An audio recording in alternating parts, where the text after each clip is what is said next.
Hey everyone, this is Chris. And this is Lorenzo. And welcome to Hacking Your Leadership, a Spreaker Prime podcast. Thanks to all our Patreon members and our loyal listeners for tuning in today. Before we begin, here's a short message from a sponsor. No role plays, just real. Chris and Lorenzo share 4 decades of combined experience to help you become a more effective leader. We've never really, as a workforce, spent a lot of time on making sure we're developing good leaders. We'll be able to share stories, experience, mistakes, failures, successes. This is Hacking Your Leadership. Welcome to Hacking Your Leadership. I'm Chris. And I'm Lorenzo. And Lorenzo, on this episode, we're going to be talking about the third element in our 4-element series, talking about the Harvard Business Review article called Learning to Learn by Erika Andersen. If you're just joining us and you haven't listened to last week or the week before, we spoke about the elements that we need to be able to bring with us if we're going to learn how to get by in a post-pandemic world, what we need, what kind of skills we need to have. And 2 weeks ago, we talked about aspiration, the ability to aspire to be able to get certain places mentally in order to make sure that you can kind of take on the challenges that come your way.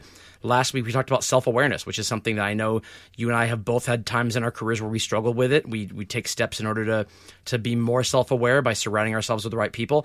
And then today, for the third element, we're going to be talking about curiosity. And I think curiosity is just as important as the other two. I can't find a hierarchy in these. I like them all equally.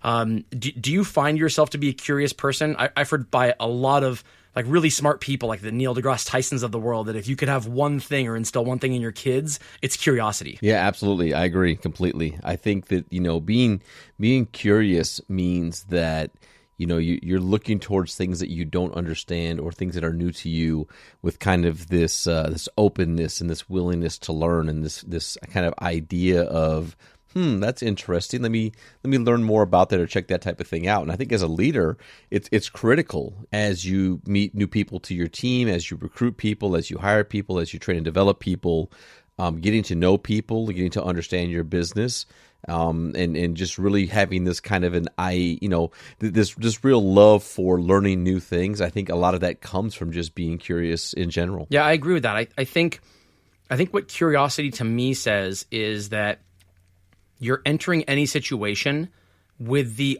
assumption that you don't know everything, because there'd be no reason to be curious if you already knew everything you needed to know about a situation. What's the point of being curious then? You can anticipate everything. So leaders who have curiosity, by definition, are already in a place of confidence and a lack of ego that says, I don't know everything, and therefore I need to find out. Now, what you do with that curiosity, there's more to it than that. It can't just be, I'm curious, so therefore I'm going to find out on my own. Hopefully it's, I'm curious, therefore I'm going to lean on my team. I'm going to see what they are capable of doing and not just, do everything myself. But having curiosity as a kind of a prerequisite to figure out what the best path forward is, I think that's a great starting point. Yeah, absolutely. And I think when you're developing leaders and kind of growing leaders, I hear curiosity and I immediately think of the phrase like, tell me more, because it's so important to understand not only like maybe why people made a choice or made a decision, but how did they get there? And a lot of times as leaders, many times you want to make assumptions of believing that they got here based on this information, or they got here because this is the way that you would have gotten to the answer, to the solution. But asking people to tell you more, to sitting back and just asking questions to discover what they did, what they were thinking, why they made that choice, and not doing it in an accusatory way or just trying to like kind of the whole like 5 whys.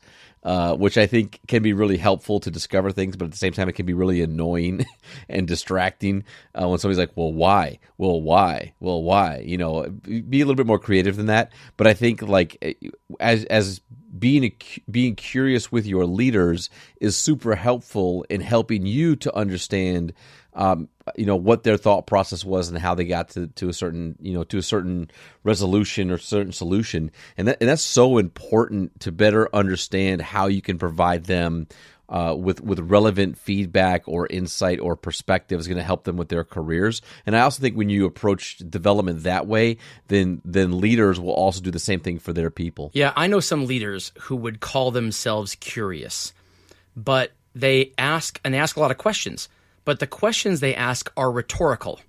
And I don't mean rhetorical in that they know the answer. It's rhetorical in that they think they know the answer. And maybe they do. Maybe sometimes they do know the answer too. But they at least have a very strong opinion about how things should go. And they believe that if they ask questions in a certain way that will lead their people to their way of doing things, that's the same thing as their people getting there on their own. It's not. It's not. People can see through that. I know when a leader's doing that to me or anybody's doing that to me, I know it in a heartbeat that they just want their way of doing things, but they don't want to come out and say that we're doing this my way. So they're trying to get me to go that route. If you approach any situation with a preconceived definition of what winning is or what success is, then your questions are already not curious. They're not rooted in curiosity. They're rooted in how do I get my people to do what I want them to do. So don't confuse the two. Curiosity is a genuine admission that you don't know everything about the situation and a genuine desire to find out what the best route is. But that means you have to be in a place that says, I don't know what the best route is already. I already don't know. So if I can just admit that and I can sit here and learn with my team at the same time, sometimes what we can do together as a team, my people and me, sometimes what result that could bring is going to be far better than anything I could come up with on my own. Yeah, and I think like now is a great time to really think about this because again, we've said it before on the show, like, who's led in a post-pandemic, global situation when it comes to like completely, revisiting maybe even how you do business or where people do business or how you connect or where you spend time together. Like real curiosity in this moment is looking at this and saying, I wonder how this is making my people feel. I wonder how this is having an impact on the productivity of my team. I wonder if the strategies that I've implemented before would work the same way in this new kind of situation coming out of this pandemic. And it's really starting to question not just things that maybe you don't know about, but questioning things that you do know about. Yes. To really kind of, think about, is this actually the thing that's going to get me going forward? And that's being curious as well. Right. The things that we do know are the things that will hurt us more. Because they're wrong. You know what I'm saying? Like the things that we're approaching this post-pandemic world thinking that we already know how to do, that's where we're going to get into trouble. Not the places we don't know how to do it. If you don't know how to do it and you already are there, that's a great place to be because you can surround yourself with people that'll help you get there. You approach it with, you aspire to be there. You have self-awareness that you don't know all the answers and you're curious about what those answers are. That is a very great place to be when it comes to leading in this environment.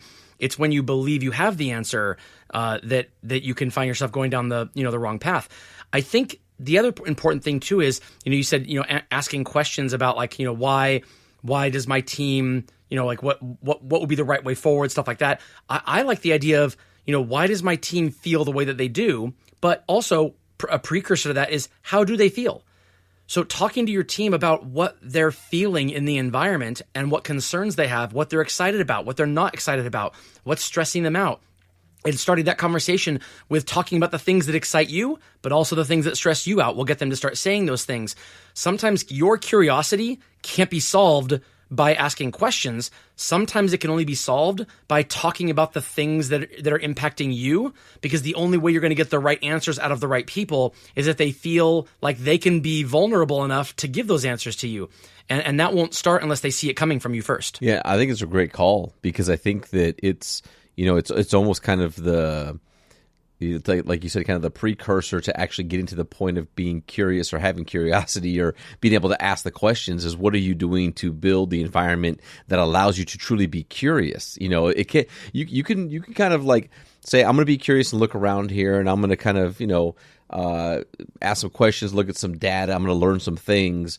But the reality is that, if you really want to learn truly what's going on, have that trust and have, answers from people that are maybe not protected or just just very honest in how they feel or how they assess things, I think it's a great point to call out that you've got to start that yourself. You've got to share. You've got to almost fulfill their curiosity about maybe like how do they think their manager is feeling or their leader is feeling.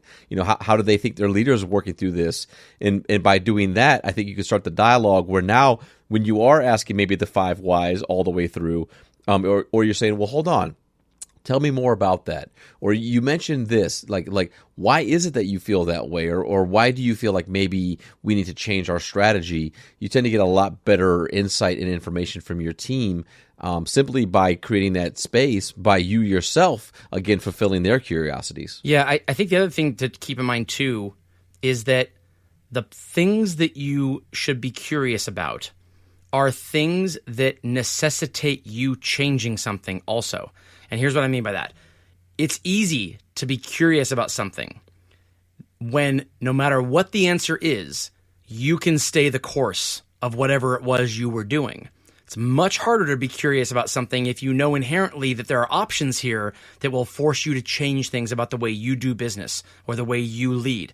Think about it in the context of, a few weeks ago we had discussions around diversity. There are plenty of people who have no problem voting for the right people, and there are plenty of people who have no problem, standing on a corner holding a sign. But do you do the things that require you to change the way you live your life? That's when people go, ooh, maybe I'm not opting in here. It's like the surface level. It's not enough to have surface level curiosity on the things that no matter what your people can throw at you or what the answer is, you can still lead the way you are. You can easily find things to be curious about that will allow you to kind of stay in that bubble, and then you can call yourself curious. That's not it. You have to have some discomfort with the curiosity. Otherwise, you are by definition saying that, whatever the answer is here, I'm cool with it. It doesn't matter. There has to be some, not pain, but potential growth and challenge development in yourself as a leader, not just in what you can throw at your people, depending on what answers you get from these questions or these situations you're trying to be curious about. Yeah, absolutely. There's a big difference between the questions. I wonder how my people like to be recognized versus I wonder what I can change to be a better leader for them. Yeah, right. Yes. Very, very different questions that to your point, like what are you curious about? So let's take it there. Beyond just the idea of curiosity and why it's important and why you should have it and why it matters, but what should you be curious about as a leader? And what types of questions should you be asking? And of course, starting with the surface makes a lot of sense, but as you start to get deeper and deeper into it, are you curious about how your people feel about you beyond just what they will probably tell you if you ask them? How do you break through that surface piece? And I talk about this a lot when I talk about like support and the idea of saying like, well, if I say like, I'm here if you need anything, just let me know. Yeah. And then walking away saying, that's great support. I said it. That's very different than putting yourself in spaces to notice and to understand and to be available to your people so that you can actually understand how to best support them versus just saying that I'm here to support you. Is very similar with the curiosity thing, is like beyond just being curious about things. Are you curious about the right things? And as a leader, are some of those things that you're curious about, are they about you and your leadership and making you a better leader and questioning the way that you do things if that's what the team needs? Yeah, I think that the most important part of this, though, is entering a situation with literally no assumptions. Going into a situation as a blank slate.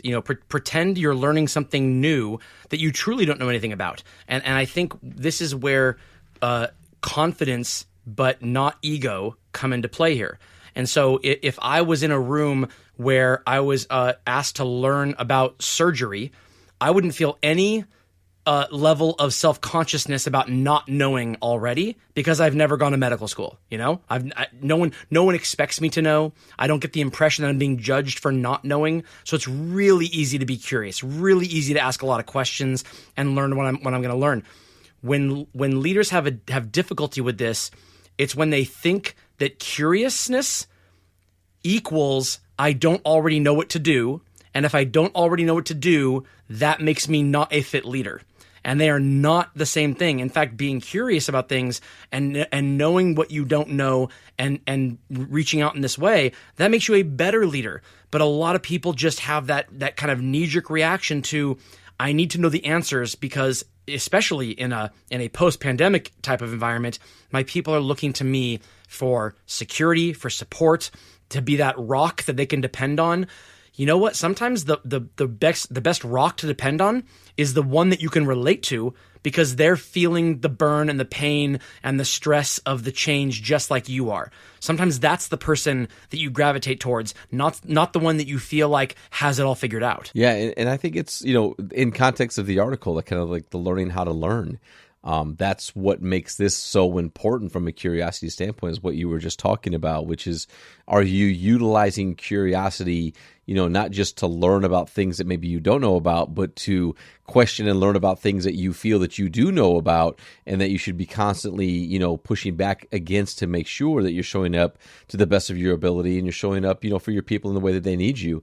I think somebody that I've recently seen a lot of on LinkedIn, there's a gentleman named Mike Hamilton, that if you see him on there, he's connected to me on LinkedIn. He posts a lot of great content about questions and about sharing how he's feeling, and asking other people, do they feel the same way, or what's their take on this? And I really enjoy his content, because it's very open, it's very transparent. He's very curious about other leaders and their perspective on certain things. And as you were talking about kind of, ego and confidence, that was one of the things that we were talking about in his comments from LinkedIn the other day. And it was cool, because he was sharing, like, I never thought about them in relationship the way that I had shared my thoughts on ego and confidence. And it's just really, really good dialogue. So I call that out as an example of somebody who is curious, who has a very clear understanding, a belief, a very clear stance on what they think about the things they're talking about, and they're sharing their perspective on it. And they're saying, this is what I believe and this is what I think. But then instantly, as soon as people start to get into the comments and start to share what they think or their perspective, he's very, very open and very much appreciative of the different perspectives and different ways of doing things. And I just wanted to share that, because I think that I'm excited. He's expressed that he really wants to kind of get into Clubhouse, and has shared our Sunday night show and our podcast to quite a few people. But I just think it's a great example of that, of just overall curiosity, and not just questioning things he doesn't know, but questioning things that he does believe he knows, but wants to get some more insight on them. Yeah, it's definitely great content. And with that, it brings us to this episode's 1 Minute Hack. But first, a word from a sponsor. The 1 Minute Hack. Okay, for this episode's 1 Minute Hack, here's what I want you to do. Take out a pen and paper, and I want you to think about the last 30 to 60 days and write down things that you've been curious about, things that you have questioned, whether it's the business or people's or theories or anything at all. Just write down things that you have been curious about. Then I want you to go back and look at them. Are any one of them questioning things that you felt that you already knew? Are any of them self-reflective in the fact that you were curious about understanding how you showed up in a space, or was there something that you felt really deeply about that you had to second guess? If the answer is no, if all these things that you're curious about have nothing to do with bettering yourself or questioning your own thoughts on something, then that's probably the work that we have to do. And I'll share in full transparency, that would be difficult for me. As a very tenured leader with a lot of experience, I tend to ground myself in exactly how I think and exactly how I've led people for a very, very long time. And it can be really hard to push back against those things when you've had time of success and you've gotten a lot of positive feedback in regards to how you develop people and lead people. So I'll share that with you, is that me just saying this 1 minute hack and thinking about it, I would really have to question whether or not I would have any examples of questioning myself. So it's some work that I'm going to have to do for myself. Yeah, I think it's a fantastic 1 minute hack. It's easy to be curious about things where the answer causes someone else to have to do things differently. Much harder to be curious about things that cause yourself to have to do things differently. But again, it goes back to last week's episode on self-awareness, that surrounding yourself with people who will kickstart that in your head is a good place to start. You talk about it'd be hard to question yourself on certain things. Well, maybe the precursor for that is someone that you trust saying to you, hey, the way you showed up there, that didn't feel right to me. What was going on? And then that leads you to start questioning, being curious about, why did I do that? And why did I show up that way? If we don't have people around ourselves that will do that for us, then I think it becomes almost impossible to be curious about self-reflection. You kind of have to have a problem shown to you before you will think there's a problem to solve. Absolutely. And with that, it brings us to the end of this episode. This is Hacking Your Leadership. I'm Lorenzo. And I'm Chris. And we'll talk to you all next time.